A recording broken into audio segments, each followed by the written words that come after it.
अभी ऐसे बता मतलब जैसे ईश्वरीय व्यवस्था के अंतर्गत जो पैसा कमाने वाली बात है, हम्म। उसमें वही मैं सोच रहा हूँ उसको आज के जीवन में वो कैसे संभव है? बहुत आज नहीं, तो हर कुछ आप मुझे बताइए कि अवरोध कहाँ पर है।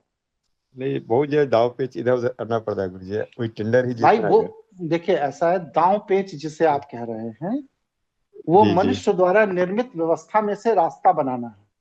जैसे कि भयंकर जंगल के बीच में से आपको एक रास्ता बना के अपने लक्ष्य की ओर बढ़ना है, तो ये दांव पेच है, करना पड़ेगा।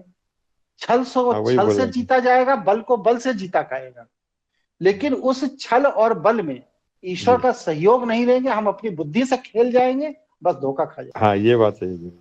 जैसे बहुत जो पैसा फंसा हुआ है उसको निकालना है तो हम्म। बहुत कुछ बोल के उल्टा सीधा करके वो वो करिए, वो तो पैसा नीति का हिस्सा है, वो नीति का हिस्सा है ना। इसी को पंडित को श्री राम डराना। शर्मा आचार्य ने कहा ना कि कर्म की गति बड़ी सूक्ष्म है, लेकिन वह आपका फंसा पैसा आपको निकालना है।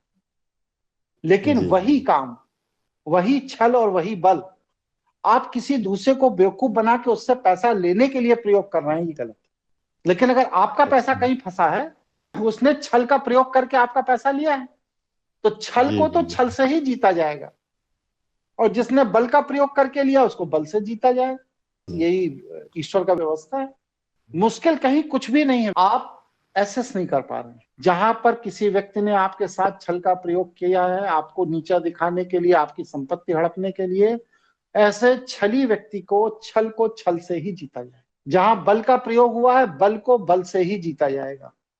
लेकिन हम छल प्रपंच में माहिर हैं, या मेरे पास बहुत बल है, सामर्थ्य है, इसलिए हम किसी दूसरे को ठग लें, बेईमानी कर लें, किसी की संपत्ति हड़प लें। ये नहीं करिए, वरना ये संपत्ति आपको नष्ट करके जाएगी। इसलिए कहीं भ्रम नहीं।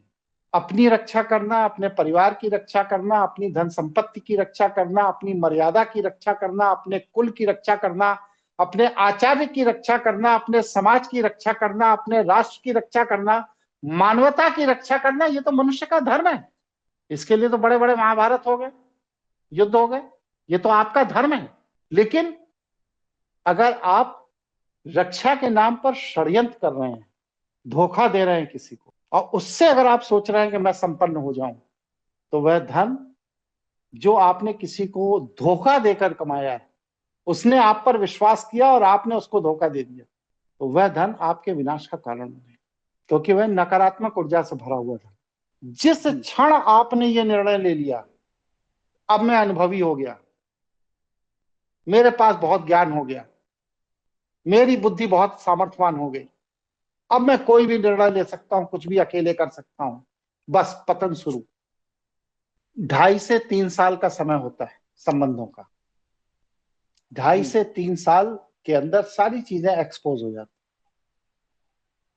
अगर कोई संबंध 2.5 से 3 साल से अधिक चल रहा है, तो फिर ईश्वर की इच्छा से चल रहा है। और ज्यादातर संबंध आप देखिए, अपने जीवन में अनुभव करिए, विचार करिए, कि कोई व्यक्ति बड़े ताव से आपके साथ आकर जुड़ता है, और 2 से 2.5 साल 3 साल के अंदर वह छोड़ के चला जाता है। बिल्कुल बिल्कुल। अवधि 2.5 से 3 साल है। हाँ, अगर कोई संबंध 3 साल से अधिक चल रहा है, तो इसका मतलब यह है कि उस संबंधों को चलाने की ईश्वर की इच्छा है, इसलिए चल रहा है। मनुष्य के बुते का नहीं है कि वह 3 साल से अधिक संबंध कोई भी चला।